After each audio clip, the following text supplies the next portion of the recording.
Once again, it is Friday, rawmike.richards.com. There's something about Fridays and doing a show called Raw Mike Richards that just seems to go well. We've got some sunshine, although a lot colder here in the eastern part of the world. Here in Toronto, we're broadcasting from 234 King Street East, the Pacific Junction Hotel. And today, more than any other day, just a ton of tweets and emails, a lot of messages about the show itself. And again, we're so new. If you've been watching this, sometimes, I'll be honest, it feels like we're in a little bit of a bubble. We can't really tell exactly. We do have numbers that show up, but we also know that those that do watch the show and download the podcast really love it. And we certainly love doing it for you. So, hey, the more you can spread the word. So in this day and age, it's about sharing. You want to share a link, put it on your Facebook, share it on Twitter. That's how this world works, because we know we're not even close to where we're going to end up, or at least achieve. I think you're going to see a lot of things coming this week. I think you saw a lot of things this past week. I thought it was great to have one of the stars of Designated Survivor on the next day after the finale, where he was one of the main parts. That was very Hollywood, I felt, for us. Not that I don't feel Hollywood when Russell comes into the picture like this, like he's trying to avoid the camera. Just take a look. Just go into the camera so people can see. Russell Graham, ladies and gentlemen. There. Hey, Russell Graham. Look, there you go. there you go. Thanks, buddy. If that just doesn't reek of voyeurism, I don't know what does. Greetings from Philadelphia this morning, Michael. Another Philadelphia. Our buddy Louis Malone. Sheila's online. Art's online. So, yes, we're also interacting with our live chat. So, so that's something that until yesterday we didn't even do. No, we've kind of ignored it. Sorry. It's not me. I didn't even change my Facebook to actually say Raw Mike Richards. They're like, my good friend Adam Oldfield, who's just a genius and one of the nicest guys in the world out of Hamilton. And he said, I know I like your page, but I'm trying to find it. And, dude, I don't know where it is. I said, well, it's Raw Mike Richards. He goes, yeah, it's Facebook, so it's got to be at something. I go, at Free Mike Richards. Cough. Well, why would you do that, you bone? So anyway, we finally have that straightened out, and the page has gone up by like 100 in an hour. Like all of a sudden it started to boom. Because we're going to figure out a way on how to simulcast and get it on the Raw Mike Richards Facebook page, which I think is just a link. So, hey, we're going to try to get it as many ways as we can. Here's one in from John here this morning. I really appreciate it. John has his own business. The Stonecutters does a lot of high-end work in the GTA, including places like The Bridle Path. Yes. Well, he actually texted us when we used to do the old show. Oh, yeah. He says, how's it going, man? Fan-fucking-tastic show. Yesterday and all week, it just keeps getting better and better and better. We appreciate that. My good friend, you might know him as All Night Jonesy. There's a great big Q107 party apparently last night, and he said, boy, people are really starting to talk about this thing. Keep it up. And I think for us in the early stages of this is really, the hardest part. Just like raising the bar, trying to get a show that you can watch and say, you know what, this is pretty good. In fact, some people complaining that it should be longer than what it is, and I thought, well, let's just, we thought 2 hours originally. We did 2 hours in the first show. Yep. And then as we have guests, Dave Hemstad, by the way, is going to join us. He's a comedian that was a full-time, big-time, full-ride amateur golfer. So he went to Div 1 scholarship south of the border. And then he got hit by lightning. I know, generally, that's not supposed to be a funny story. Maybe I shouldn't be laughing. But he is a comedian. He's made a life out of this. But, you always hear it, get hit by lightning. Yeah. Because, they blow the horn or they do sure, whatever. Yeah. Get off the course, Get off the course. Did he not hear the horn? Was it... Is he also hearing impaired? I don't know. So we'll find out exactly what happened to Dave. But looking forward to talking to him in about half hour's time. We're getting more love here on our live links. Greetings from Poland. Cool. Nova Scotia. Alberta is loving the show, and they're asking also for some Preakness picks. I'll get to some Preakness picks. Preakness picks. I was going to say Stakes because it's the Preakness Stakes, right? That's coming up this weekend, Saturday. Race number 2 of the Triple Crown. So You know who we should call on the fly to before the show's over? who's that? Jimmy the Bag. Bags picks. Yeah, why did I not? I wasn't even thinking about that. I got his number. I know I got his number in here somewhere. There you go. And just even if we got to hold the phone up, I go, all right, Jimmy the D-Bag. Jimmy the D-Bag. Give us Who do you like? Who do you like? Because he did give some picks for the Preakness already, didn't he? No, he was telling us about his Derby picks. The Derby picks. Yeah, But he was saying how he likes it, and he likes something else, but definitely does not like usually in the third in the Belmont goes against the ones that won the first two. Just Correct. because the length is so different. Yeah, exactly. That's why I'm almost kind of hedging a little bit on Classic Empire. I think he might be the better of the horse, and I think the reason he lost the Derby was he was kind of tightly worked out of the race early. He was in the 4-5 spot, and there were two horses that kind of just never gave him the chance. So he was fighting out of the gate. I think he wins. I think he wins at Plimico this weekend. Okay, also you can get a hold of us Twitter, as always. Mine is at Raw Mike Richards. Yeah, got that one right. Nailed it. Hey, Mike, way to speak English. And, of course, at David Bastel, a couple in here early. Anybody saying they don't want McGregor, Mayweather is an idiot. That being said, it's going to be 15 rounds of Conor chasing Mayweather around. It's true. That's what it is. But you kind of want to see because it's going to be a circus, right? Oh, my God. It's a circus, and you want to see these guys, and you really, really want to see these press conferences, and hopefully they have 20 of them. Well, they can't pump this enough, and we're going to get to some footage of that, including today we've got some vintage moments with Conor. And, they're not for your mom. Here's one from Coach Frank. Hey, everyone, if you're at work and bored, put your earphones in, take a shot of scotch, and listen to rawmikeRichards.com. Here's Z-Mantle. I think that's how I'm pronouncing it, right? Going to Ottawa with the wife later this year. What's with the hate for Ottawa? What makes it shitty? Everything. There's your answer. If you have more questions for the show, it's at rawmikeRichards.com. I mean, honestly, if you're gonna go somewhere in the province, why don't you just head to Detroit instead?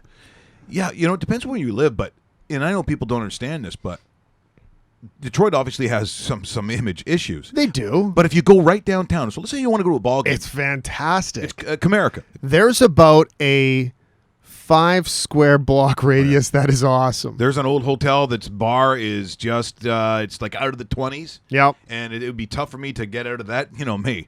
To go to a baseball game and leave that hotel would be very difficult. Great place to go. It's inexpensive. You get the Marriott Garden or Hilton Garden, whatever they call those things down there. Cost no money, and they're all within walking distance. Yep. They're all within walking distance. It's good times. And, of course, go to Chili's, too. Chris Chilios' old place. Oh, absolutely. Yep. Absolutely.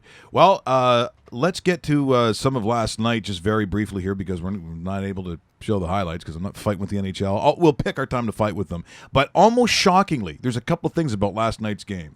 I was assuming that I was going to see when I wake up in the morning, if I didn't watch the game, that I'm going to see series now 3-1 for Nashville. So, of course, I'm watching the game, and I'm seeing into the halfway through the third period, and it is Anaheim up 2 Cobb. And I'm thinking, well, this thing has to be over. Nashville pushes it, and again, someone said, what a fluky goal. What a fluky goal to lose on if you're Nashville. But if you watch hockey at this time of year, I got news for you. Most of them, it's not going to be the pretty shit, Dave. Yeah. It's going to be, let's get some bodies in front of that net. And if it's Pekka Rinne or whoever it is you're trying to beat, it's going to look like 4th and goal from the one. That's how it goes in. So really, the huge pressure on the goalies as always. But if you can't clear the net, problems can happen. So a deflection off your own guy or PK Subban, and look, there's been enough of them in the playoffs for Nashville in terms of own goals. But that's kind of how it is. It's not a fluke. It's how the game is played. Yeah, it is. It is. And you know what? For the most part, I thought the Ducks had this game under control because I watched the better part of this game and kind of clicked it off and thought, okay, They're going to wind this team down and they're going to tie this series up. And then sure, Nashville comes back, ties it up, and then it's anybody's game in overtime. But yeah, it was a deflection, and I think we're going to see much more of this now that this is a best 2 of 3. Heading back to California, I'd be shocked, Mike, if this isn't a 7-game series. The total last night probably was what? Probably 5 right on. Yeah, 5 on the button. That probably made it a push. It is a push. They're taking a look at Pittsburgh and Ottawa. They're saying that it is for the money once again, favoring the Penguins, Dave. Favoring the money line is a 186. You get a 195 at home with Ottawa. So are they talking goaltender change? Is this what the odds makers? I mean, what are we looking at here? Oh, that's a great question. I think the Penguins are the only ones that know exactly because nobody else seems to. I'm hard pressed on go with Matt Murray. I think right they're now. going to. Again, if that's what the gamblers are saying, my gut says, like you did yesterday, in laying it out, this is where it kind of has to. This is where it would make the most sense. It is. You don't want him going in an elimination game possibility if the Senators win. And I give him a chance to work something out here. It's time to restart what they've done because they've had 2 nice playoff series. Marc-Andre Fleury's been brilliant. Don't get me wrong there. He's been very, very good. But in this whole series with Ottawa so far, it hasn't really gone their way. Don't look at it that they're down 2-1. Look at it that there's been 3 games played, and you kind of sit there and you go, man, okay, well let's restart this. Let's get back in it. If he indeed is your future, and look, he spent a lot of time bouncing around from places. It sounds like an overnight story, but for Matt Murray, it's not. No, it truly is not, and certainly not for the amount of time and I would say the overall investment that the organization has made in Matt Murray. If you can't play him in this scenario, then you have to really reevaluate how you have evaluated that player. This is the time. And in some ways, people are like, wow, he hasn't played in quite a while. Look at it this way. The mental stress sometimes, even though there's a lot of sort of rhythm that goes with playing on a daily basis and playing in the series and playing this much hockey, but there's something to be said for a fresh head. There's something to be said for a guy who physically hasn't been tested. Is there a rustiness? Well, I would like to think that my guy who's that good isn't going to look like a beer leaguer who hasn't played in a couple of months and is going to go out on a Sunday night where he hasn't seen a shot. He's been taking shots in practice. Yeah. Right? Yeah. He's not hurt. Yeah. Well, he was in the first round. He wasn't previously. on the bench. Yes. But right now, it's not like, oh, my God, he's only 80%. Correct. This is the time. And so if the odds makers really think it's like that, I got to be honest, this kind of hurts me to say this. I'm on the Senators at home. I am on this. Yeah, I really do. I mean, I think that. Hey, are you buying some of this local Toronto media saying that Toronto and Canada are cheering for the Ottawa Senators? Well, that's bullshit. That's complete crap. Because I can tell you. Well, have they lived anywhere else? Yeah. I mean, guys who talk like that, you really go to other places. So there are certain cities that will never cheer for other cities. And as a country, there are only so many cities that you would cheer for. And I'll be honest, none of them are in the East. Now, you might have old-time, those who have lived in the GTA and went out years ago, so they'll always be a Leaf fan. Yeah. Same with Montreal. Montreal fans spotted everywhere. Everywhere. But if you think, for the most part, that people are cheering for a Toronto, an Ottawa, a Montreal, if they're Canada, I just don't believe really. Would people across the country cheer for Toronto if Toronto was in it? No. Because all I'm seeing is hate. And I'm thinking that no one. You might have to get used to this in a couple of years, by the way. You might have to get used to seeing this. But I can't believe the rest of the country would be happy for Toronto because I don't think they are. There are 3 NHL teams in Canada that Canadians as a whole would sit there and go, okay, you know what? I don't have a problem with that. I know the 3 you're saying because I know I'm going to agree with them. Go ahead. Winnipeg, Calgary, Edmonton. Agreed. That's it. Now, there was a time Edmonton, because they were so good, yes, of a certain generation. It's like, not them again. Damn it. Never need to see it again. But I have to be honest. I think that those are the 3 teams. Yeah. You feel differently? You can tweet in. You got a statement on what you think is right? Then tweet in. Jake the Snake says the West is the best. Yeah, well, I'm not going to argue. I'm not going to argue with that. NHL, that's what we're looking at last night. If we're going to, obviously there was a hiatus from the NBA. They did pick the All-NBA team. Isn't it interesting that due to some of the contracts, someone like Paul George, who is not on that team, it means contractually that they now don't qualify for that primo $200 million contract. $200 million, because it is written into it. And I think it's Hayward, I think, from Utah. Utah. Yeah. So both of them, no, because they don't get voted in, no $200 million for you. $200 million, guys. You know what I do with $200 million? Russell, I get you whatever you would want. No, Yeah, I've what always. what would you want, Russell? What would you want? By the way, turn off the air conditioning right now. I'm freezing. That's a normally we lose weight. What do you have a microphone over there? Yeah. Okay, don't be afraid. Yeah, don't be. I know you're a little afraid sometimes, Russell. Russell Graham, ladies and gentlemen, the technical director. Here he is. If you had $200 million, what is the first thing that you would do? Definitely some house or apartment or penthouse or So something real like estate. that. Real Yeah, estate. Definitely real estate That's first. good. What about prostitution? I mean, Well, of course, that's second. Yeah. What about? Well, that Doesn't even need to would be said. They would be visiting the penthouse, Yeah, right? No question. Oh, can you imagine that? What a dream for you, call girls. Russell, someone's at the door. I don't recognize the girls. It's cold. Why are they just wearing that? Rob! I always picture such a lovely household at the Graham household. More tweets coming in. Here's one from Daniel. I'm a Leafs fan, but good for Ottawa if they win. Could be the first time the cup is handed out in a not-so-sold-out arena. See, that's the other thing, too, I think that pisses a lot of people off. Look how far your team's gone. Where is everybody? Exactly.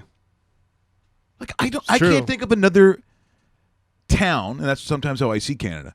Another town in Canada where tickets just don't become like lethal and brutal when you have to go get them. You know what's how can there be tickets available? You know what's funny about that though? To answer those Z Mantle, his question, why is Ottawa There's so another shitty? reason. There you go, right there. Shit. They sit there and whine about. Oh, Leaf fans are taking over the Canadian Tire Center. Yeah, because your own fans don't buy tickets to your own game against a provincial rival. I covered the Senators for 1 year, and I sat there and I thought, man, this is a quiet building.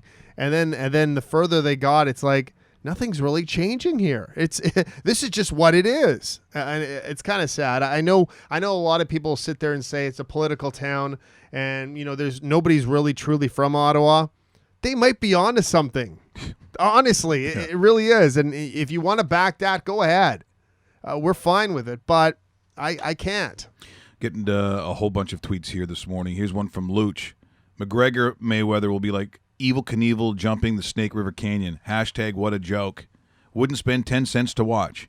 Oh, yeah, big boy? Hey, Fratello, where's your picks? Yeah, where's your picks now? Andiamo. And Scappa. Come on, let's see them. You know you've got them made already, and you have to be solid on them. No flippy floppy. No, oh yeah, I took the bottom rung with the triple thing, blowjob hand, like whatever you call those things.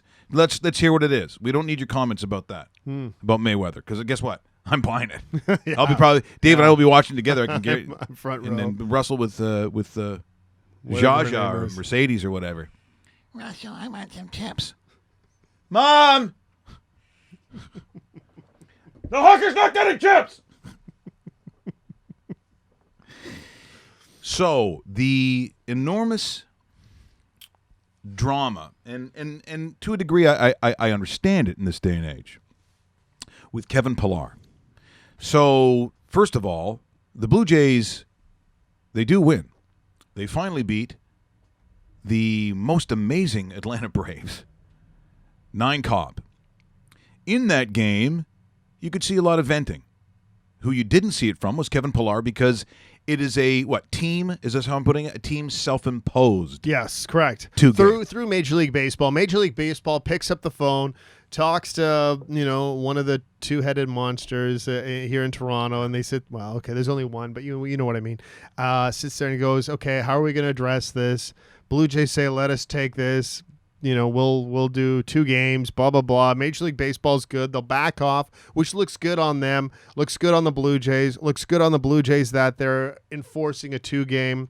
From their perspective on the field, one of the 2 was against the Atlanta Braves, so they're probably sitting there to themselves, not a big deal, and they show that they care a little bit because this opening round matchup tonight is in Baltimore against a really good O's team. So it looks good on them from the PR side of things. Okay. So we'll get to that in just a moment because I want to get to some of the action, and some of it, one in particular, you probably have not seen. If you watched the game, you saw it, but maybe you've never seen this before, obviously, because of the league that he plays in. But Marcus Stroman. Yes. It's we're talking about a home run. Okay, we'll get back to it. Here we go. National League game. Therefore, as it does the magical spinning wheel of fun, I got to tell you, when I'm working the computer, when I work the computer and I see the wheel spinning like this, You don't like the that? blood just starts coming I know, out of my I know. eyes. Look at this thing going on and on. We've been so good for so long. All right, so let's. Should we try this again? Or are they going to play like something? This is courtesy of Major League Baseball. And Stroman hits one deep toward right. That ball's got a chance. Back. Marcus Stroman has hit an opposite field homer. His first big league homer. Pink. And we'll find out how many home runs a Toronto pitcher has ever hit. That thing was almost head high.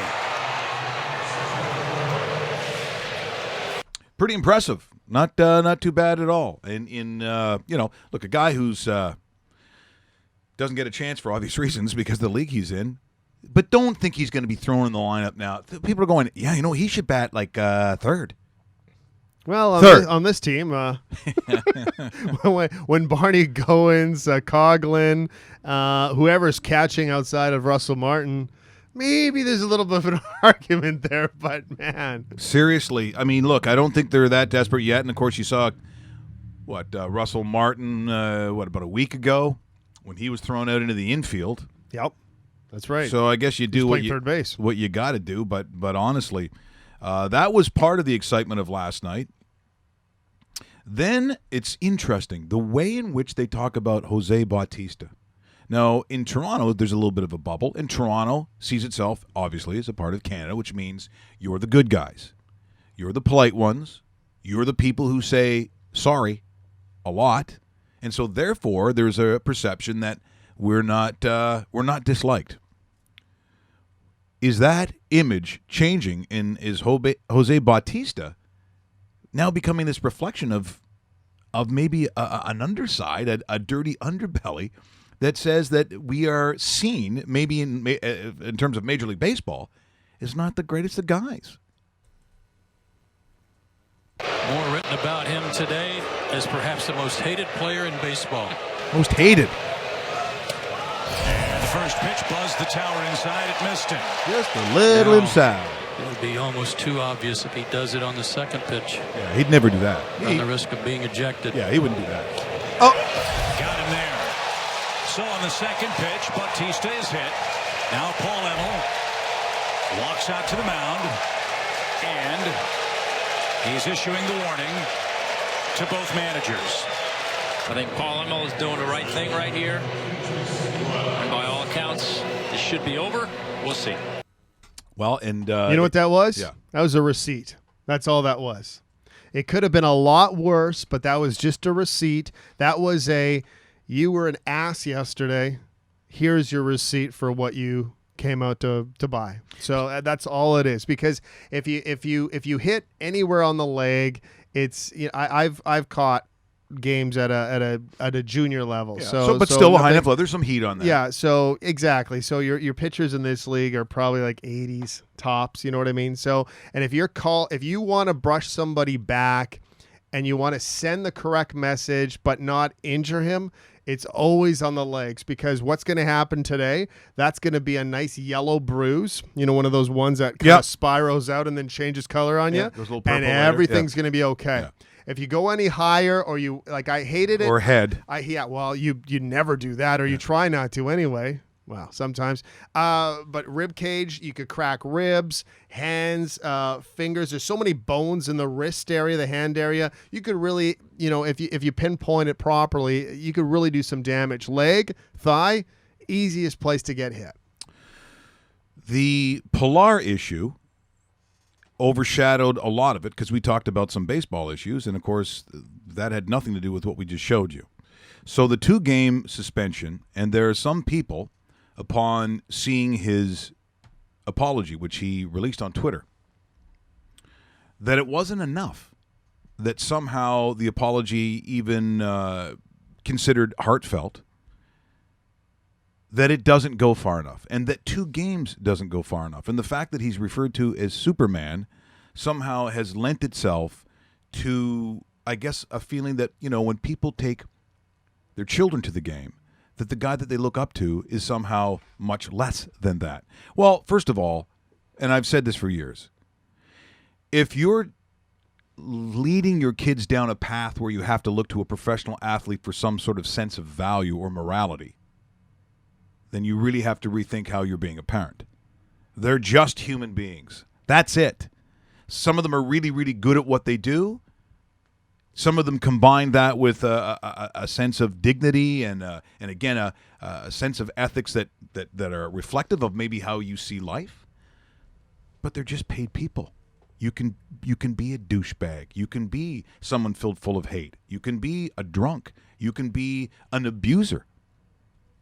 But that's not something that necessarily you have to have your child look up to. So I'm not so sure that I'm feeling all this, the ethical responsibilities of Major League Baseball. But what I do think is responsible is that Major League Baseball is saying that there's no part in today's society, the way that we feel about some of those words, including faggot, which was what that was, is that there's really no place for that in the game or in society. It's about hate. And I think when you go out of your way to hate on somebody, and that's, whether it's a sexual orientation, whether a religion or a race of people, most of us in this day and age just refuse to tolerate, because of our experience and our historical backgrounds, that we know where that lends itself to, and it's always been disastrous. So we've slowly, I think, and I would like to think, eliminating those kinds of words that cause those kinds of feelings. So therefore, the response that I thought from Kevin Pilar was appropriate, and I thought it was heartfelt. I don't think it was contrite. And I think, being out for a couple of games is an example for those, and even those within the game, to maybe not when they feel to drop that word. But to think that somehow he should be chased down like he is a person that is homophobic, or that he is actually anti-gay. Well, now you're just taking it to another level that I find that exists, especially on places like Twitter, on social media, on Facebook, where there seems to be almost a witch hunt feel to it, Dave. Mm-hmm. Where it's that it's not so much about that they don't condone it. It's just that there needs to be some sort of example set, and it's got to be severe. I would hate to think that we're in a society now where you're really trying to hunt down people who do things accidentally. If he was one of these loudmouth guys who was around, enough cameras, enough media people, enough reporters, that when he says something like that, it's going to come out that he says that all the time. Well, he doesn't, because I don't think he's that kind of person. Barry Davis, who we were trying to get a hold of, he's been a good friend of mine for years, going all the way back to the Fan 590 when it was myself and John Derringer doing the show. He's been around him enough, and he wrote something yesterday saying he's a really great guy who made a really bad decision at a very bad moment, and now he's trying to own up to it. Is that not really what we just want from everybody else? Is just to try to be as accountable as possible. But for some people these days, it's just not enough. It's not enough. What do you want from him? What does he have to do? And it makes me feel uncomfortable that we live in a society now where accidentally, where a good person does something, or someone does something by mistake, that they can't not only allow themselves to own up to it and say, I'm horribly sorry. I know it was offensive to me when I did it, and it's never going to happen again. I thought it was enough. That's my take on it. If you have a different take, at Raw Mike Richards on Twitter, at Dave Bastel. But Dave, to me, I just felt like I obviously cringe when I hear that guys are doing that. He knows how bad that was, and I thought that he did everything he could within his power to make amends for it, which I thought he did. I thought he handled the situation perfectly, to tell you the truth. I think the Blue Jays did as well. And you know what? There's going to be financial support for charity going out, which is great. Maybe the Jays take a step forward and we see the Jays more significant part of pride in Toronto here coming up in the summer months and so forth. But for the most part, it's over. And I think we've talked about it the last couple of days. He is going to, and we're talking about Pilar here, he's going to get questions about it when he returns back to Toronto because he hasn't been back to Toronto yet in front of the local media. But you know what? So a couple more interviews, and I think we could kind of put it to bed, and I don't think this is something that has to continue to drag on. Thanks, Dave, you Slovenian prick. See... Do you think the Slovenians are mad? No, I don't think so. And there's a ton of them watching. Kopitar's going, that is bullshit there. Like he talks like that.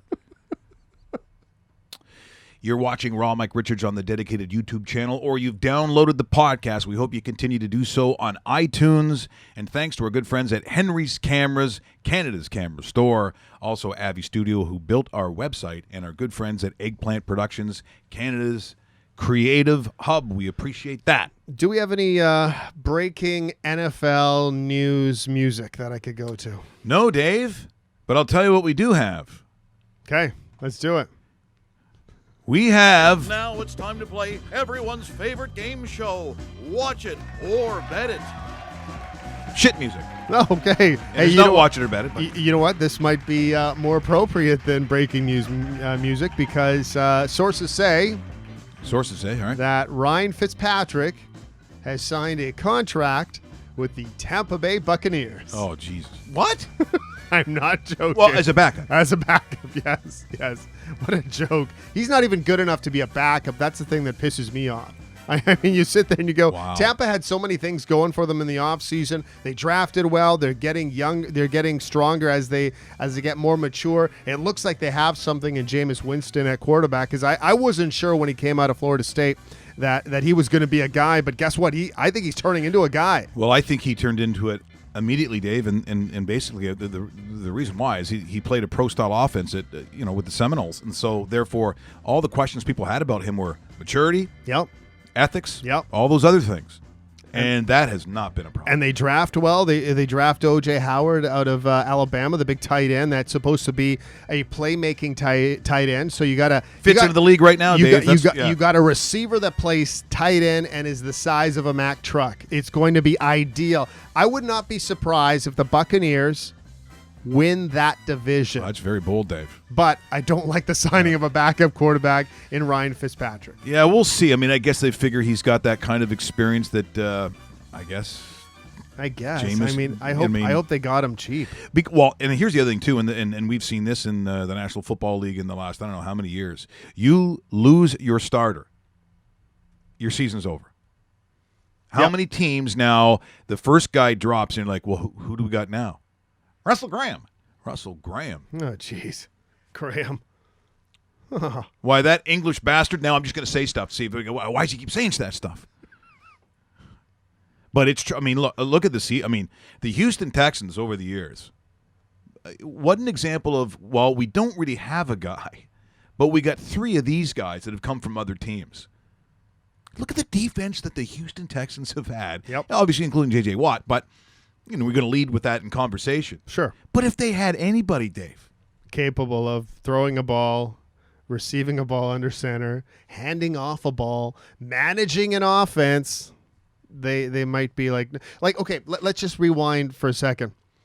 The worst game the Patriots probably played was the playoff game against the Houston Texans, where if you watch that game throughout, there was significant times where if Houston had a quarterback, they may have won the game. Yeah, and I don't know how many people could say that, but I'm just saying they may have won that game. you know, They don't have a quarterback. There was that hope a couple of years ago.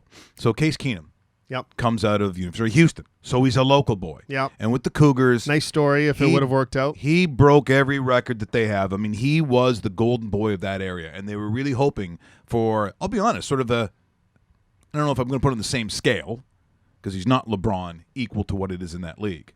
But they were kind of hoping for hometown guy kind of makes it big. I mean, he played in that stadium from time to time. Didn't work out, but maybe it does this year.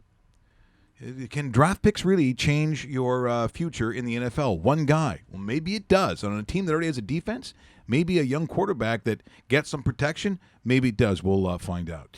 We're going to have, and hopefully, Dave Hemstad, who is a comic. He is a amateur golfer at the Full Ride south of the border until he was hit by... Sorry, I was trying to find a sound effect. That's the best I could do. That's not bad, actually. And hit by lightning, and now he's a comic. I looked up in the sky when you did that. Did you do that? I Yeah. did. I'm just saying. Well, I don't know if that happens to a lot of people. I don't know if lightning causes people to want to do stand-up, but this is what Dave has done. Going to be a very interesting story. By the way, you know, that question getting back to, it's over now, obviously, but TPC, Sawgrass, do you think that the players, is that the fifth major? Because you know what? I don't mind saying that it is. I know Mark Zucchino might feel a different way, and Mark Zucchino from Golf Talk Canada. Maybe we get a chance to have him or Bob Weeks are very good friends. And some people are uncomfortable calling it the fifth major. But when you think about it, look who's in it. Like, look who's playing in it. It's dynamite. It really is. It rivals the PGA Championship as the fourth major. I think it totally does. And I've played a PGA Championship fourth major on the Pro-Am when it was in Rochester a couple years ago. That's right. That Remember gorgeous old clubhouse. Oh, it's fantastic. Oak Hills. Ooh. No, and this is a true story. Rory was there. Yeah. Rory was there. Yeah. Didn't you meet him and his dad? And his dad, yeah. Yeah, in the clubhouse. So media is just surrounding this entire clubhouse area outside, and people are looking around. And Rory takes the back route in because he's going to the change room. And I thought, okay, I'll never get this chance again. So I grabbed the guy I was playing with at the time, and I said, "Come with me and don't say anything." We snuck down into the locker room area, and there's a private locker room. And we go through the door, pretend to go to the washroom, and Rory's there with his dad, and he's putting on his sweater or something like that. And I'm like, "Excuse me, could I get a quick picture with you before you head out there?" He says, cool. "Oh, this is a good time to do it." And I'm like, "Damn right it is." Click, click, click, click, click. And it's like, I got the picture I wanted. He comes out. He signs a couple autographs, but he's also there to play, and he gets kind of shown everywhere else. And, you know, the media, the PR people aren't letting him really do anything, but we were able to get to him first, and I'll never forget that. He was a great guy, and his dad travels with him all the time too. So very cool, very cool. You know, Dave just got in. And he's got his well, I think it's a backpack, but it could be things to Prevent lightning? Once you've robbed somebody, Okay, I believe that that's what I see in a lot of the shows, a lot of the cat burglars, I believe they're called. And right now, so we're going to grab him because we're on the topic of golf. Now, we'll get to the Conor McGregor stuff because I think it's actually pretty funny. But Dave, once I said, who has a very interesting story. And we'll get his, I mean, he's played a lot of the big courses too. I don't think you're a full ride Div 1 guy without oh, he's on the phone now. He's on the phone now. Yeah. He's probably calling his agent. And you know, without playing some of these big courses, so we'll get him in here very shortly. Now the ball went into 17. The drink on 17 68 times. What? That it equaled like 2000 and 2002, something like that. Okay. And so people say, well, it's not. What is it? 117? Yeah, I don't know the yardage on it, but it's something like that. So, look, we're going to show a clip right here of Dave as he makes his way in. When we come back, we're going to ask him that question too, because I don't know. Dave, did you ever play TPC Sawgrass? Have you been there? Yeah. Okay. Minus the lightning story. There was no. Okay. So, oh look, a commercial for who's that from? GoDaddy. This is exactly what I was hoping for. This is the one time where actually Jonas Valanciunas wins. yes, he does. In this ad. Okay. Itty bitty ballers. Here's Dave. My name is Dave Hemstad. I've been a professional comedian since 2001. I'm supposed to be waiting for a date, and now you're here with a camera asking me about my life. What did you do before you stood behind cameras? Relationships frustrate. They're either the best thing in your life or the worst is your relationships. And I find that intriguing. Your relationship could be the best thing going and the worst in the same day. Right now, anyway, that's kind of what I'm playing with and exploring is I've been driven so angry in a relationship, and then at the other times you just feel so great in a relationship. And that's not right, is it? I don't know. I can't believe they let me do this for a living. I'm unemployable. I'm 33 and still single, so it looks like I'm sitting out the first marriage. It's not that I'm against marriage, it's just that I'm for logic, you know? The divorce rate right now is 54%, okay? 54%. It's a big number, really. Intimidating number. I'm a little spooked about it. Let me put it in a different context for you so we can take love and romance out of the equation and think clearly for a second. Imagine if you were standing on the sidewalk watching people try to cross the street and 54% of them didn't make it.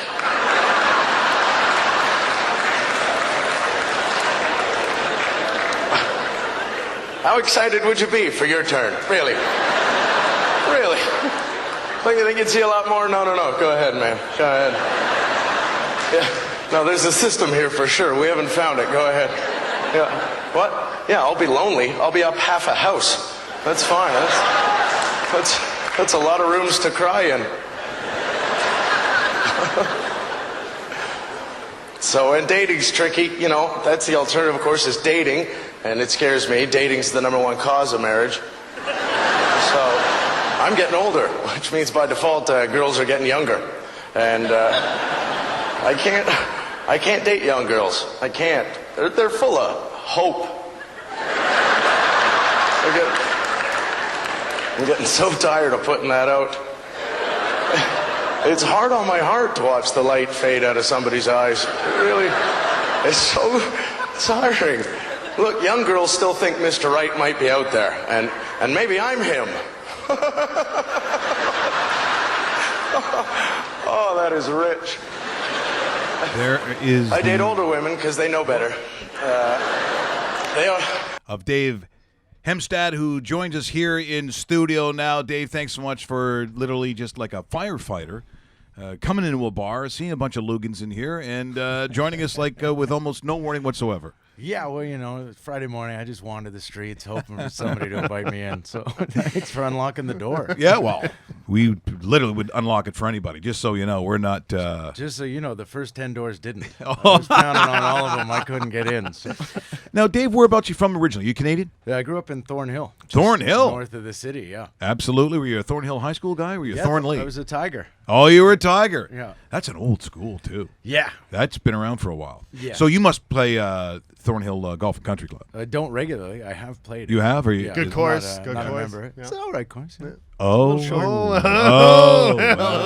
Okay. It's a little short. It's a A little little short by today's standards, and they don't really have the room to grow. Because that's, wow, it was designed by who? That's an oldie. That's an old one. It is an oldie, yeah. And, classic, though, and excellent bar, and good food. Good food. That's what I know. Really good greens food. are always, of course, always in great shape. Yep. Yeah. Oh, that is always the polite thing to say. It is Isn't in it? great shape. Yeah, that's it. Well, you don't want to upset the whole There membership. might be some money behind that, too, Yeah, that yeah. makes sure that everything's okay. Use a driving range. So Anyway, people- we won't get into it. We won't get into it. We've been talking about your path, which is a different path, probably, than I've heard. So you go to you're a Tiger, Thornhill High School Tiger.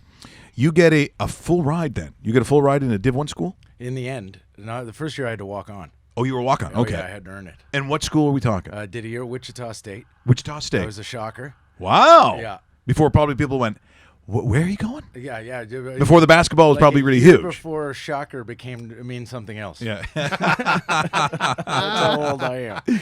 Yeah. So you walk on. Yeah, walked on there. Greer Jones, former PGA Tour player, very good coach, and the way it is, Article 9 and all that, there's just Right. not that many scholarships. Tough now. For the 10th golfer on the team. For his daughter better. Jackpot. If she can break Yes. 90, you can get a Yes. scholarship. Bingo, Like, exactly. Full on. I could not believe Yeah. how high the girl scores were. Dave, Yeah. that's Full the rides. goal. I Yeah. got 2 daughters. Yeah. Okay, how So old? I need 4 and 1. So we're They- working on They it. don't have to start playing for years. Don't worry about it. They don't even have to be that good. Yeah, she's taking lessons now, just so you know. A little pressure. We're gonna make sure she's I good. got a 2-year-old daughter, so we can get them in the same. So you walk on, then so you play your way into a scholarship, that's hard to do. It was hard to do. In fact, it was so hard to do they wouldn't let me do it at Wichita, so I had to switch schools.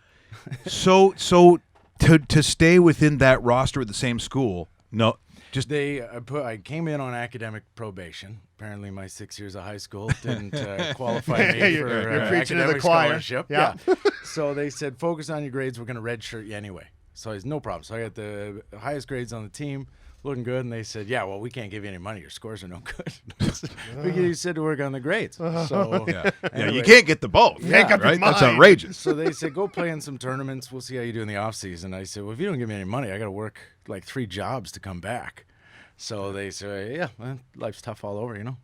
So Well, this is why when people, and so if you're not familiar with how it works, unless you're getting a full ride, number one, it's extremely expensive to be even out of state. If you're out of state, it's expensive. We're talking out of country. yeah. So we're looking at, if indeed we're 4 years, and most of the time now we're looking at sports where you're not even going the 4 years, depending on the school and how good you are at a given sport, which is still very difficult. But we're what, $250,000 easily? Back then it was $14.5 US to go to Wichita for the year. Oof. So, 4 years of that, Yeah. which, back then dollar was probably about now 70 cents or something silly. Yeah, So, exactly. it was all the money in the world. Yeah, sure it was. And so anyways, I transferred to another school and chose one that played Wichita a lot. Where'd you go? Where'd you I went go? to Missouri State. Missouri Back then it was State. Southwest Missouri State. Yes. Okay, yeah, We've yeah, yeah, lost Southwest, but Missouri State. So I went from a tiger to a shocker to a bear.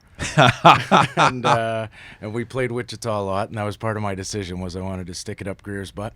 And? Won a tournament, won there you Missouri go. Valley Conference Athlete of the Week and the Good, whole bit. good. So, that memo goes on the desk. Yeah. Yeah. And so petty little victories. You get 'em when So, you can. but when you think about it, so Missouri would be in what conference? What conference are we talking Missouri about at the time? Valley. Missouri Valley, because I know and they're still in it. Because some of the in other sports they have flipped the conference around when teams are involved. Where the Big Ten, Nebraska seriously is it has changed so much. But golf, I don't But think see, does. I think they changed that because of TV deals. Well, Right? They And say TV academic contracts. reasons, but yeah, I'm pretty sure that's why You Nebraska wouldn't- wants to move. You wouldn't believe how little coverage you get golfing in Missouri Yeah, I was gonna on a say. national broadcast. But you now- might believe it. You ever seen one? No. You No, haven't. no, I don't recall. No, but that's to look at that time when what year are we talking? What year? This is late 90s. Late 90s. Yeah, so so like 96 to 99 in there. 95, 96, I think I was at Wichita. And then 99 by the time I leave Missouri. so you played or at least were in tournaments with golfers that we're probably talking about right now, or at least were. Oh, yeah. I played against Zach Johnson a bunch of times. He was good. Yeah. Yeah. Didn't know he was- Apparently pretty didn't know good. he was that good. Yeah. No, he was 2-time major winner good. Yeah. What school's that? Where's he at? He was at Drake. He was at Drake. Yeah. Oh, I didn't realize that. Okay. From, yeah. memory serves. Yeah. And so he was probably the best guy that we played against. I mean, in the one year, if we'd made it at a conference, would have played this kid named Tiger. But never did. So Pre Denny's days. back when Eldrick Eldrick, yeah. Yeah. would have played Eldrick. Who? Eldrick. And he's a black guy? Yeah. We'll see how long that lasts. Back in it was literally unheard of. Yes. Not completely unheard of, but it certainly changed everything, didn't it? Well, it was Nota. Who did we talk to that one time? Nota Begay? Begay. Did you talk to Nota Begay? And so he was on, and he was talking about himself and Tiger being at Stanford, and he said, being from culturally, compared to the rest of not only that sport, but looking at where they were at that time, and they still are close friends. Like they're still very, very close. But that's one of the things that brought them together is Sure would be. we're two guys who walk into the course, and if it was 20, 30 years later, we're on the course, but we're working it. We're not golfing it, and that's not that long ago when you think about it, Dave. Not really, not historically, not really. No, not at all. And it took a guy like Tiger to break it wide open, so that now everybody's welcome out there. You know, at most Yeah. courses. Yeah. At most courses. Well, yeah. Obviously, there's Yeah. probably still a couple pockets in the States we're not hearing about. Well, Missouri might have had a little bit of that going on. No, I In would never part of the known. state. Yeah, you were invited everywhere. You know, I mean, I was pretty welcome everywhere, so I didn't recognize it, but I'm sure a lot of people would tell me otherwise. So the reason that we're not talking about you in a golf sense now is that something, and I'm looking at it and I'm like, look, you get stuff from agents and PR people, and you go, okay, what's it? Are you doing a thing? Is it shtick here? But you did get hit by lightning. Yes, the correct term would be it passed through me. It wasn't struck directly. It hit a tree near me, went through the ground up and out me. So I was struck in a way. It passed through. You know, it needed an exit point. It came out here and here. Wow. And impacted my putting greatly. Yeah, yeah, and maybe love for the game. I'm just saying, you know, even the cavemen, something bad happens, they rarely do it a second time. Listen, if you can't putt, it's hard to love the game. Now, what's the circumstance? Sorry, Dave. No, I was going to say, what do you remember from that day, though? Like, it's not a tournament. It's not a tournament. It was the Ontario Amateur. Yeah, and I had just won the Toronto Amateur, so I was one of the favorites. Sure. And, you know, it was like my 6th, 7th hole of the day. I'd made a double bogey early, drew a bad break in a bunker, so I'd battled back, just coming off birdie to get it back to even, feeling good, par 5, waiting in the fairway. What course are we talking? Where are you? St. Catharines. You're in St. Catharines. Yeah, okay. yeah. So horn goes, saying there's inclement weather. Yeah. You know, that's always a great word. Inclement. Inclement, yes. So, but we hadn't seen anything. Nothing was happening. So, but the horn means you got a half hour, right? So guys are standing under a tree waiting for it to pass. I go, guys, we got a half hour. It's a 10-minute walk to the clubhouse. Let's just go. Yeah. And as I'm waving them over, wango, that tree just got dusted. Wow. Yeah. Yeah. The noise is the scariest part, to be honest. So was it a crack? Was it a boom? What It's was it? biblical. I couldn't even describe it. It's the loudest thing. I got whiplash from recoiling. You know, like the noise is just, it's beyond any man-made noise you've ever heard. Yeah. It's so loud. And how old are you at this point? 24. This is 99. So, but I'm right in the prime of my college career, being a late bloomer and all. So, Is that yeah, well, 6 years of high I was school, gonna you know, say, and I then was gonna took a say. year off to switch schools. So I will tell. I went to Stouffville. I won't tell you how many years that was. Well, I guess we're both still blooming. Yeah, I guess that. Yeah, I guess if you want to call it Really that. coming into our own here. So, do you look back on it and go, okay, of all the goddamn things that could happen, I mean, Yeah. what did I do in a previous life? Was I Ava Braun? Sure, was like, I- was I littering? Yeah, why this? Because it affects you to a degree that you literally just don't get back to that level ever again. Kind of. I mean, it's really an emotional, like, I'd say for 6 months I was pretty impacted. You know, the best way to describe it is it's like you got the paddles when you didn't need them, you know, clear. Whoa, I didn't need that at all. Yeah. You know, and now your nervous system's shot. Everything's jumpy. I mean, I really just couldn't putt. You know, violent mood swings, just like crazy depression, the whole bit. So, you know, you try to make sense of it. Obviously, you do, why me? Is it irrelevant? Does it matter? Was there a point to it? So you actually do get professional help after this? Like, do you? Like I with didn't. No, you I didn't. No, I'm an idiot. Oh, You know, all right, like well, I just when I feel like, what are they gonna, you know, I gotta go to the hospital. What are they gonna say? Don't get hit by lightning anymore. Yeah, good tip. You know what I mean? Like I didn't Yeah, realize thanks for that. till I came out of it, because part of it is coming of age and everything. Anyways, you don't know how much of this is because I got hit by lightning, or how much of this is looking at my future after university and getting scared of just life in general. You know, you don't want to be like, oh, the lightning's making me sad today. No, I got a daunting future as a golfer where I'm not even close to Zach or Tiger, and if I'm going to make a living at this, I got a lot of work to do, and this isn't helping. You know, now I can't. It rarely putt. does. I mean, unless it's a comic book thing and you grow wings. No superpowers. Yeah, That's no. the yeah, worst part about yeah. this. Those movies are bullshit, Yeah, man. yeah. I got Where's the Wonder Twin ring Right? when you needed it? How about 3-day erections? Something great, you know. Come and feel my lightning rod. Yeah. You know. Well, I gotta be honest. Tiger did that already, so you'd have to come up with Guy's something better than me different. at everything. We're in studio with Dave Hemstad, talking about his career, and then it somehow. And what is the period of time between you having to face, you know, the trauma of what that was, and then you think, hey, you know what would be good? Like, how does that happen? It was very fortuitous, you know. I was in university. I didn't want to be there anymore. I couldn't play very well. You know, wasn't happy with my So you're game. still at Missouri State? Still at Missouri State. I'm still on the ride, you know. I got a full ride, right? So I owe them everything, you know. Yeah. And I'm doing great in school. I'm everything. I'm playing on the team. I'm a big guy, big man on campus, you know. So they're like, you know, because I'm thinking, you know, they hear something like that and think, oh, Christ. Is Powder still on the? Yeah, Is he still on the team? Exactly, right?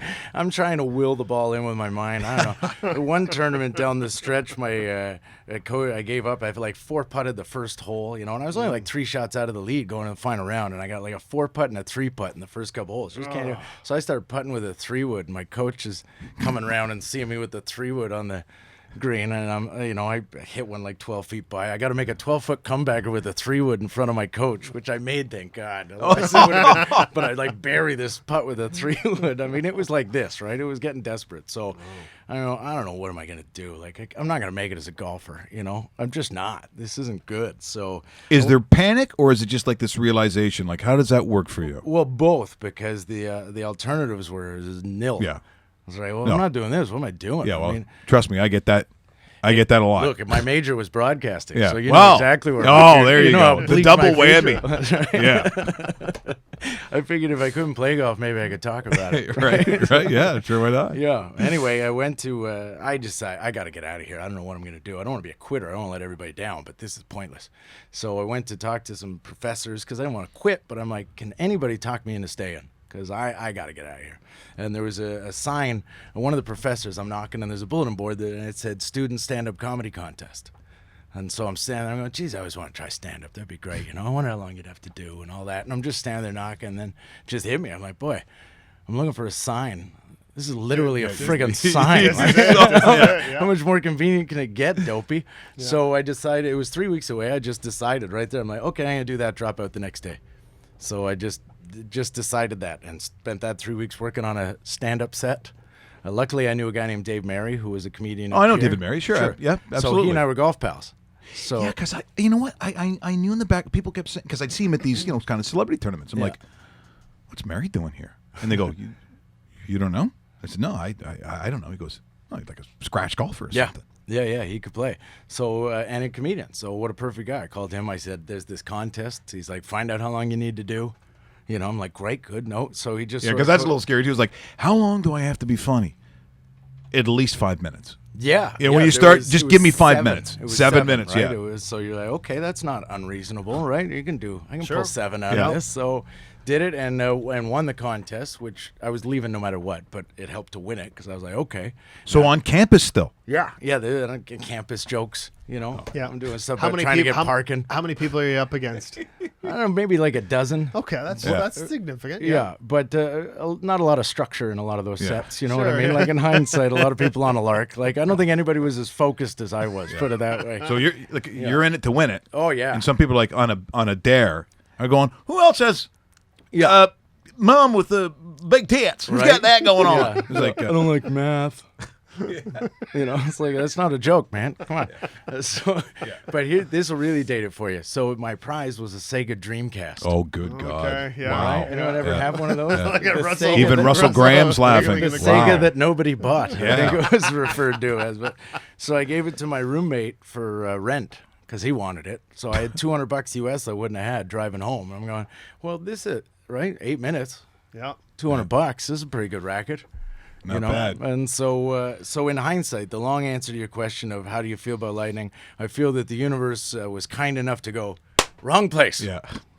You're on the wrong path. Get out of here. Immediately to the right after that happened. That's right. And I was wise enough to listen, I guess, or shocked into paying attention would probably be more accurate. And you've been doing it ever since as a professional? Oh, yeah. Well, when I didn't want to get hit again. Yeah, so 17 years. Point taken. Although I'm sure there's some places you've worked where it might have felt like lightning might be coming your way. You know, I'll tell you this, Mike. I thought about it a lot, and I would much rather tell a bad joke than miss a 3-footer. Missing a 3-footer just sucks so much. It's embarrassing. I can get out of a bad joke, but that 3-footer you got to live with all day, and you should make all of them. Missing one of those is just uselessness, right? Well, and I think that's why golf as a television sport makes all us ham and eggers, which I certainly am in that category. When they miss, the 2.5 foot putt, I'm like, that fucking guy. Yeah. He is junk.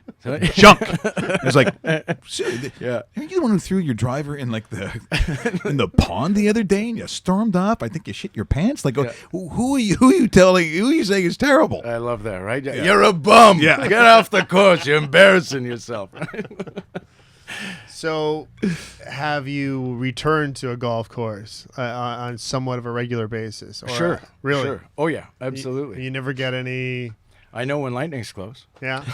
Yeah. So one cloud, and they go, where'd Dave go? You know what? There's a lot of clouds where I go, you don't have to worry about those ones. There's Yeah. just So a you even charge in the recognize air. the There's a actual- there's a feeling in the air where, I remember this. Well, that's a little bit of a super hero strength, maybe. That's all I got. Like maybe you should be a weatherman as well. That's all I got. Yeah, but I'd have to stand outside the whole time. That's true. Right? Nothing to worry about yet, guys. Go ahead, keep playing. Or you just you gotta run. You don't know what's coming. I know. I've had that. I've been on a patio where people are like, no, we're fine. I'm like, trust me. Please get inside. This is actually coming right now. And you do you have that 100%. sense of panic I'm 100%. It's not so for much them? No, because I wouldn't No, you mind don't give a watching shit other about them. people get Okay. hit. I mean, I'd like to see more people get hit, just to even it up. I'd like to have people to talk to. You know what I mean? Right? And then did you get the shakes? Yeah, isn't that great? You know, it's a very small club, right? So, as you said, as you came in here, we were talking about Sawgrass and people debating, is it kind of the unofficial fifth major? And my feeling always been, well, you look at the roster, you look at who's playing out there. How can it not be considered really an unofficial fifth major if they? I don't know if they have any desire to do it. Definitely an unofficial fifth major. The question is, should it be an official fifth major? Would you? right? I mean, look, it's you start talking about the pissiness of the PGA and the Royal and Ancient and all the goofiness that goes on with that. Do you think that's even a discussion, or is that just something that we do here on talk radio, sports television, that kind of stuff? I bet you the guys on tour all know who's won the players. And I'm sure it's a pretty big feather in your cap on tour. And when they're being considered for the World Hall of Fame or the Golf Hall of Fame, I bet you they look at Players' Championships. Which ones Now, they've won, yeah. Keep in mind the Grand Slam, the four majors were originally the British Amateur, the British Open, the U.S. Amateur, and the U.S. Open. So we've changed what the Grand Slam is anyways. So why they're so locked into the four majors idea doesn't make any sense anyways. So call it the fifth major, don't call it the fifth major. To the players, it's the fifth major and a huge one to win. It's the biggest paycheck on tour and the strongest field on tour. So what else qualifies you to be a major? And it's played on a great course every year. To me, That it's you a have major. played. Yeah. Yeah, and it's a lot of fun. So talk about the obsession over Very sunny 17. day, by the way. Very clear Okay. day. And Nothing to worry Perfect. about. Good conditions. Is it That's what you the want. is it the wind that they dislike the most? What makes that such a challenge on 17? This year, the wind was a factor, Yeah. especially because the way they've built the grandstands all of a sudden. That changes the way the wind is flowing in there. So the wind that's happening at the green, you can't feel on the tee. Right? You get how wind works like that Yeah. on the golf course. So it was getting channeled right through a chute, working sideways across the green. So the guys couldn't get a real indicator back on the tee. So, I don't know. You got the whole world watching you. Yeah, It's a that's- pretty easy shot you're supposed to make. What is it? 117? It ranges or? from 120 to 150. Yeah. It's like a 30-yard deep green. But when that pin's on the back, that's hard to get to because if you fly it there, it might not grab. If you fly it into the bank, it's going to come down. It's hard to get it close to that one, especially if you don't know the wind's going. Now it's turning into 12 at Augusta where the wind is swirling and it's not just of hitting the right shot, it's hitting the right shot at the right time. No, you haven't played Augusta. Tell me. No. That's the one club you're not allowed in. There's a lot of clubs I'm not allowed. The guy with the blonde and the blue eyes, I still don't think so, man. I don't, even the Lightning Kid? No, I don't think so. I mean, that's got. But honestly, because Dave, you were at when you talked about The TPC Scottsdale, the stadium course where they have the. but Rochester, when you were in Rochester. Oh, at Oak Hill in Rochester, where they had the PGA Championship a couple years ago. That's an outstanding course in the middle of Rochester, just outside of the city. And you think Rochester, New York, really? They have that kind of course? Same with Baltusrol in New Jersey. Yeah. I would never think that. I've seen the US Open there, right? I've seen the opening of The Sopranos. I'm pretty sure I know what New Jersey looks like, and I don't remember seeing Baltusrol, like this beautiful, amazing golf course. What's the one that sticks with you? Because maybe there isn't one, but one that you go, this is the course I played. Maybe we know it, maybe we don't. And you think, that is one of the most magnificent days or tournaments. Is there a course out there for you that's like Kapalua. that? Kapalua. I played the plantation course at Kapalua, and just you're standing on a tee, looking around and seeing ocean and island. And of course, it's always cooler when it's been on TV. It's always cooler when you go, Very much so. they stood here and hit this shot. Now, is this for fun, or was this actually school Just for play? fun. Oh, yeah, no, just happened to be able to get on it and race up there to play it. And, oh, man, it's just so fun. Yeah, and Sawgrass was another great day. Bay Hill, I've been fortunate to play a couple Bay of these Hill, wow. TV courses, and Pebble Beach, you ever done that? not yet. No, that's on the list. That's tough and expensive, apparently, to get on. Right, Yeah. a bit of a drive from here. Yeah, right? Like, yeah. You can't quite just get up and go play it, right? So when you're doing the comedy circuit, you always you have your clubs with you as well, just in case, or are you like, how does that work for you? For me, I hate airports and traveling, so I'm not going to check a bag and deal with add all that that. much more to it, Exactly. yeah. And these days, I don't play the clubs as much as I used to. I do a lot of corporate stuff, and so I'm in and out. Fly in for That's the day. great. It's great fly money, out. too. It's a little easier on the Yeah, lifestyle. yeah, I was going to say. I like steak and red wine. Yeah. I and really do. who doesn't? And stop telling me about things that aren't good for you. We know what's good, and it's red wine and it's steak. What's a red wine for you, though? What I mean, I know that's a huge question for a wine person, but Well, first and foremost, whatever's on the table. Okay. That's my favorite. All right. And then whatever you got in the cellar, I'll take that too. Yeah, all right. Okay. Well, but I got to tell you, that's what an interesting story, because a lot of people listening and watching today are thinking to themselves, number one, difficult enough just to get a full ride at any school, which you've done. Then there's that whole being hit by lightning, which only shows up again in superpower movies, or bitten by a cobra or whatever going on at the same time there, which is a little weird. And then you fall into stand-up, and everything, I think, for Dave Hemstad is kind of worked out okay. Well, first of all, what's really ridiculous is I chose stand-up comedy for financial security. Yeah, they don't teach that. Which leads you to my second. My secret for success is ignorance and resilience. Right? Like, I'm too stupid to know why it won't work and too dumb to quit once I've started. So it's kind of an unstoppable force, because Yeah, there nobody you can go. explain to you Yeah. why you should knock it out. You're like, I'll be all right. I'll be fine. I'll get through it. What's next for you right now? Yeah. Coming up in the summer months, here, June, July, August. Yeah, well, I'm actually developing a golf show with a guy you might know, Mark Cicchino, host of Shut Golf up. Talk No. No, Canada. you're joking, right?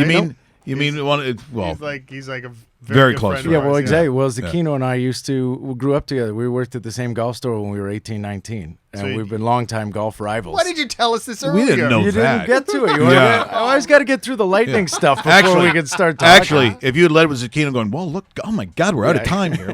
We got to run. You want to hear about the biggest fake Italian? If it wasn't for his dad, Mike, I don't think I'd even talk to the guy. Angry Mike is awesome. Yeah. Angry Mike is a legend. Fantastic. First Well, of you know all, what we Angry need to do? Mike is a legend. We got to go to the Hunt Club then. Absolutely. Yeah, because I'm going to have my shirt all untucked and just drool coming from my mouth. This will be a problem. Is it the Hunt Club? Tell us about the show then. Yeah. Yeah. So it's a golf rivalry show, because Zecchino and I have this epic, long-standing 20-year rivalry. So we're just gonna go start filming it. We're going to Vegas for the first episode, Yeah. and winner gets to go Richard Petty race car driving, and loser's got to dress up as a showgirl and walk the strip. God, I hope you win. Now, who would you rather see? Yeah. Me or Zecchino as a showgirl walking the strip? I know we've just met, but be honest. Oh, boy. It's Zecchino, isn't it? You really want to I see don't think Zecchino? so. I don't I think think so. Zecchino would enjoy it more. I think that's the concern. I do want to see Zecchino. Because I got to tell you, that won't be a first for him. I saw. Did you see Zecchino's Facebook probably in the last 2 months where he's running down the beach Oh, I know. and sending out Baywatch tweets and Baywatch Facebook messages saying, "Watch out, Rock, here I come." He's in terrible shape, man. He's in great shape compared to when he was younger. I don't Really? know if you know him. Oh, yeah. Oh, He's really? incredibly fit now. For For what he was? Oh, Okay, yeah. We've known Zecchino for 6 years? 6-7 years. Yeah. So I've known him 20-some So years. we don't So have was he a that fatty? Like, what was he? Was He's he just a little softer. Oh, he was. No, he's. Yeah, You say he was fat. he was a chubby, adorable little guy, Yeah. right? Grosso. That means a fat in Italian. Stop eating. That's all. I had no idea. Yeah, well, we'll set up a game then. We'll get a foursome. And See, the Hunt Club, too, and for a lefty, sometimes it's not as much fun. well, when you hit it as high as he does, it doesn't matter which side of the ball you're on, because he's just bringing it in from north of a cloud. Yeah, and how'd he get that life, too? See him all over the places. He doesn't deserve that. Well, he played web.com, right? Or what did he play? I know Ben he Hogan? played some mini tours. I Yes, don't know how yeah. high he made it Yeah, on 'cause that, but I know he 'cause played a lot of he mini used to tell me tours. stories about packing the car, going to the next course, and it caught up to him after a while, right? Sure. It's a tough life. So let's It's talk. a grind. It is a grind. I mean, oh God, I see what some of these guys have to do to sleep in their cars and go to the tournaments out west. They're like, not I'm getting like, million-dollar paychecks when they win either, you know? No, it's really a really difficult life. People forget, too, if you don't make the cut, you don't make a cent. Exactly. You know, on these mini tours, and you're paying your own expenses. You know, Yep. like if you're not sponsored to the nines, forget it. And previously, the stories of like Q School, it just sounded like torture. Q school seemed like Yeah, that's awful. Well, they stopped it, right? It yeah, was cruel and yeah, unusual I think that's why punishment. they did. Part of the Geneva Convention, I think they had to take out Q school as There well. are people that have never played golf again after missing Q school by a shot. They're just, PTSD. What is it, like 6-7 days in a row or something? How many? It's the final stage. First, you got to get through a bunch of qualifying stages, and then the final days. There's horror stories of guys hitting putts that lip out, to get their card, and your whole life is It's gone. gone by a millimeter. It's just too cruel. So for Canadian golf right now, and whether it's Graham Dillette or whoever you want to talk, there's a bunch of guys and David Hearn, and where are we at with that? Do you think that there is a crop coming up? Because Canadians always want to feel like there's this chance, like we do sometimes in golf, where we take a look at Milos or we take a look at Eugenie or whatever, and we see some finishes by some of our guys who obviously get full rides, big schools. Right. First of all, we have Brooke Henderson. And I guess Brooke, we lead with that. Would be the Canadian golfer who's she's won a major now. She's fantastic, right? So there'd be first on the guys tour would be Adam Hadwin. And I think he's ranked 63rd in the world right now, something. But he's definitely top 100. So he's a legit threat, right? Out there going forward. We've got Mackenzie Hughes, we got David Hearn. Graham Dillette. So we got older player. No, but we got 4 guys. I mean, that's better than when it was Mike Weir, Steven Ames, right? Right, and it was that for a while. 2 to 4. Yeah, Dan Halderson, and I mean, the challenge is that Weir has set the bar now, right? So now, if we don't have a guy winning a major, okay, you got to win 4 or 5 tournaments to get our attention. So Mackenzie Hughes has won one, I believe, right? And Hadwin's won one, has he not? So we've got 2 guys that have won a tournament. And Nick Taylor also. Right. Yep. So there you go. So there's 3. So yeah, we're in good. When I went to college, there was like 40 Canadians on golf scholarships in the States, and everybody knew who each other was. And now there's hundreds, if not thousands, down there. So we're in good shape golf-wise going forward, better than we've ever been. Do you like the fact, and again, this is more from a fan perspective, but the obsession that we had for Tiger on a Sunday, and for obvious reasons, and if you're Tim Fincham, you knew exactly that you wanted to keep this thing going. But the fact that we don't have the Tiger influence anymore, and we don't, people are saying, well, he could, just let it go, let it go. Do you like the fact that there's literally at least 10 guys, maybe there's more on any given Sunday, that someone's going to win it? Because it's not always Jordan Spieth, or it's not always going to be Day. I like that we've got that many guys who can play. What we miss is a villain. What was great about Tiger was he was equally loved and hated. Like a lot of people did not want him to win at all. And right now, especially now that Sergio just won and everybody loves Sergio again, like he was kind of the last of the, I hate that guy. There was a little bit of that in the some of us still hate him. Yeah, he gets on our nerves. On this show, he gets on our nerves. But not enough, right? No, that's not Sergio from 4 or 5 years ago. That's because he reminds you of Aquino. That's why you don't like Sergio. There is a little thing there. I think you're right on that one. I'm sure. Got similar haircuts. Yeah. It's the Aquino factor. Yeah, that's what it was. And now I realize why I hate Sergio so much. But I think you're always like the Patriots, right? You need somebody I think you do, that's really good that you don't want to see win or you like to see lose to really amp up. Like, who's the rivalry right now? I can't think of anyone. Like, I know some people say that they don't like Jordan Spieth, but that's like just hating a guy because he probably had a great life in Dallas and he came from some money, and like it's not enough to really put him with the black hat. Like I just don't see that. Agreed. And who is that guy? If you get Rory, if you get Jason Day, if you get Spieth, if you get Dustin Johnson, or Ricky Fowler, no one really hates I these thought guys. I thought Spieth was on the verge of becoming the bad guy when he started getting a little stinicky about his Masters meltdown and the camera thing, and he looked like a little pouty kid. You know what I mean? But he never quite went full bad guy. Not McEnroe bad. No. Dustin Johnson looked like maybe he could be a guy that nobody liked, right? But he just seems like a bit of a yeah. That's the way it goes. I'm like, could you speak a little faster? The sun's going commercials, down. That's all I got. Don't even ask me to hit one further than that, because that's all I got. I think Wayne though's happy that Pauline has got like a mammoth golf guy. Well, I think Wayne's Wayne's happy to be on tour. Yeah. I think Wayne's thrilled to be on tour. Best son-in-law ever. Didn't he try once or something? Someone tried to think that he could do, because there was something about him in golf years ago, and I was like, well, he still plays a lot, right? Yeah. And I think he got down to a single digit anyways. Did he? I don't know how low. Yeah? Yeah, he got it down there. A lot of those hockey players get it down there. Mark Zucchino tweets into us. He hears, we're talking about you, he hears everything on the golf course. A car door will shut 3 miles away, and he'll back off his putt when he hears the door shut. Oh man, I'm telling you, I'm pretty sketchy out there. But So, the good news is- seriously, lightning jokes? Yeah, the good news is when you golf with Zucchino, you can't hear any of that because he won't stop talking. So it's great golfing with him because he just creates white noise. It's like golfing with a fan on. A fan that doesn't speak Italian. And yeah, Mike, I get your pain, seriously. Dave, so the new CD, is that what we're saying that's now? right, yeah, the Okay, I'm brand going to try to hold it up, but I'm going to tweet it out later. It's Dave Hemstad, Comedy Dump Truck? Comedy Dump Truck. Comedy? Yeah. See, that's in just- Missouri, they Yeah. would like that kind of thing, I'm guessing. And am I saying it right? Missouri. It's saying greatest hits seem too ambitious, so it's more of a comedy. Here's all my Really? hits. Here's the comedy dump truck. I Look at- backed up the truck and dumped out all the material. Now, there seems to be a lot of relationship angst in There- some of this material. You know what? There's a softball bit on there that you'd like. though. Okay, There's all some right. sports stuff there Are you too. so not married? Common law. So not married. Yeah, no, I think I've made my position clear on the subject. Very clear, yeah. Didn't you just play a clip with me explaining why I it doesn't did. make Yes, sense? Yes, I did. And so they can see you next. Are you playing locally anywhere? Because you're saying you're No, not doing we're the gonna clubs. Go, no, we're going to go film that TV pilot for TV the show. next Yeah, couple in weeks. next 2 but weeks, the album, apparently, yeah. Exactly, but the album's available on all social fronts All- or all media outlets. We will be as they say. tweeting that sucker out. I appreciate it. Yep. And once again, and hope you enjoy it. You'll Are dig you the on? softball Are you bit on for sure. Twitter, Facebook, Twitter, social media Facebook, stuff? at Dave Hemstad on Twitter, Okay. Dave Hemstad on Facebook, and I'll have a schedule of We're, some we're tours getting coming. a lot of comments. We got one here that's saying this is one of our best guests ever. We're only 17 shows in though, Dave. So yeah. So, let's careful, try to keep the head in check careful. there, Davey. Yeah, that's right. Was that Zucchino again? No, that was our buddy Luch that actually. Oh, tweeted it. good, Luch. Yeah, and he also reminds me that grosso is big and grasso is fat. Big difference, Mike. I swear, stata zit, you morta de fam. Yeah. Oh, by the way, he did have some Preakness. Yes, he did.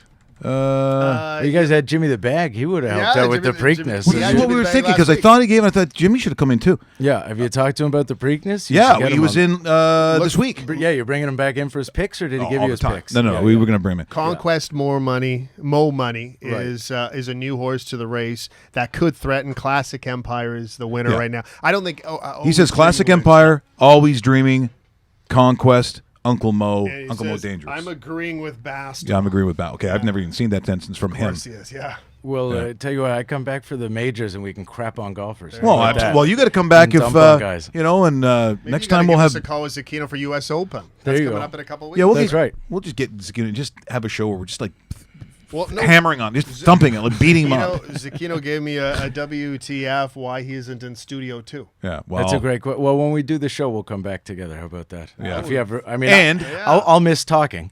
and Dave Hemstad, first billing, Mark Zucchino, or Hemstad Puppet Show Zucchino. That's what you're getting. Dave, thanks so much for coming in. It's been Thanks, great. Dave. We're going to see you Cheers, around. guys. I hope Appreciate we can make this a regular thing. I'd be 'cause happy to come back. We love talking golf. We don't get a chance to do enough, and we played one tournament in 2 years at the OHL And Steelheads we're undefeated. and won it. And won it. Yeah, well, don't go back out there. Yeah, so I said, Hold on to that That's streak. when you retire. I said, what am I going to get hit by lightning? No, don't do that. Here we go. What? We just become best friends? Yup. You want to go do karate in the garage? Yup. It's time! Yeah, we didn't even get to the Conor McGregor stuff either, but we didn't have time. Dave Hemstad going to join us. Look for us as we're going to tweet out some of his new material. Look forward to the TV show with our good friend Mark Zucchino in all seriousness. A lot of fun here today. Just a reminder, you're going into the long weekend. So make sure you drink a ton because, remember, it's safety first. Not broadcasting on Monday, but we'll be back in studio on Tuesday with our very special guest, Leo Routens. Leo Routens, I love it. Talk a little basketball. Thanks for joining us. Make sure you download the podcast. Watch us on rawmikeRichards.com. Have yourself a great long weekend.